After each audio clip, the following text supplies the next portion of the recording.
Hey, this is Rick Kaselj from exercisesforinjuries.com. In this video, what I wanted to go through was the number one mistake when training the core. Now, if you don't know who I am, my name is Rick Kaselj. I help people overcome injury and pain with exercise. Now, when it comes to the number one mistake people make when training the core, I'll get Andrea to demonstrate that mistake that people end up making. And then I'll end up going through things in detail on what Andrea is doing.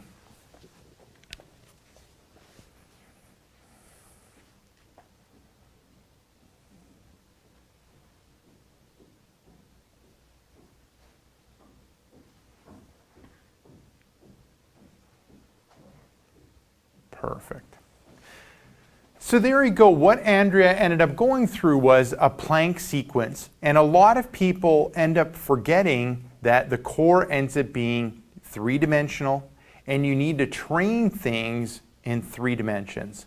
So if you just end up doing a front plank or if you just end up doing just a side plank, you're really missing a lot when it comes to training the core and exposing the core to greater injury, slowing down recovery of injury. Also, it's going to affect the strength that you end up getting there, and it's also going to end up affecting any type of weight loss that you want in that area. So I'll get Andrea to come down and I'll kind of explain things a little bit more. Yeah, you want to do the front plank. So I'll get you to flip over and we'll kind of go through the front and the side plank. So you want that front plank ends up being an excellent exercise. You're coming up, you're in line, your heels, knees, hips, shoulders, head are in good alignment.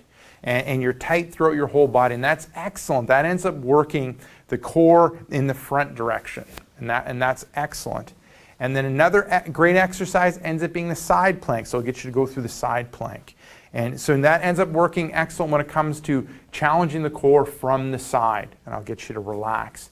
Now, it's important to kind of combine those two, because when you move from a front plank to a side plank, back to a front plank, back to a side plank, what you're doing is you're working that core throughout those movements. So in isolation, doing a front plank and a side plank, that's great. You're just targeting that core from the front and from the side.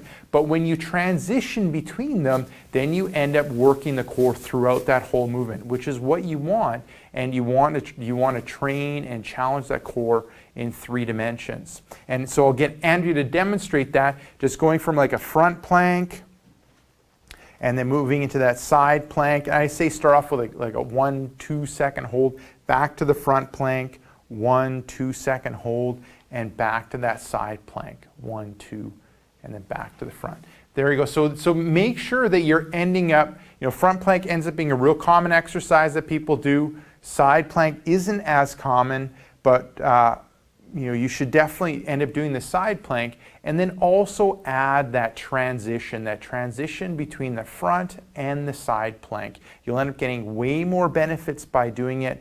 It's important for the core, and then you end up targeting the core in 3 dimensions.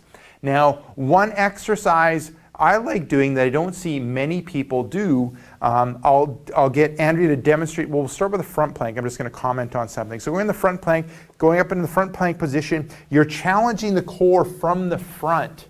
So what we want to do is we want to challenge the core from the back. So I'll get you to flip over onto your back. So this is an exercise I like doing that I don't see many people do, and what I end up calling it is like the 4th dimension of the plank, because everyone ends up doing the front plank. More people end up doing the side plank.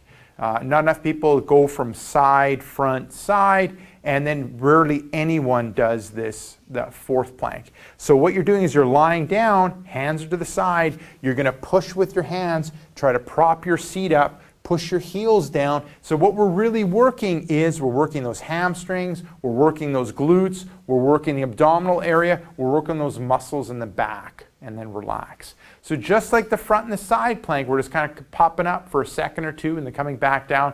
You can progress to 5 to 10 seconds. We don't want any irritation in the back, but we're really working those hamstrings and those glutes, which are really important when it comes to the core, strengthening the core from behind, and then also we're working those back muscles and the deep core muscles. Perfect. Thanks, Andrea.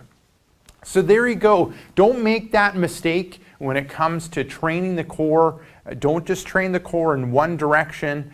Train it in multiple directions, and then also remember that transition between, from one direction to the other direction is important, and then also add that fourth dimensional exercise, that fourth dimensional plank exercise.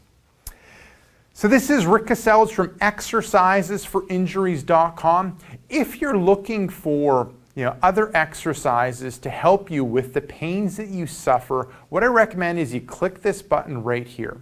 What will happen is you'll be sent to a page where I'm going to ask you what other pains that you suffer from. Select the pains that you suffer from, enter in your email, and what's going to happen is I'm personally going to send you a variety of 90-second pain solutions for the pains that you end up having.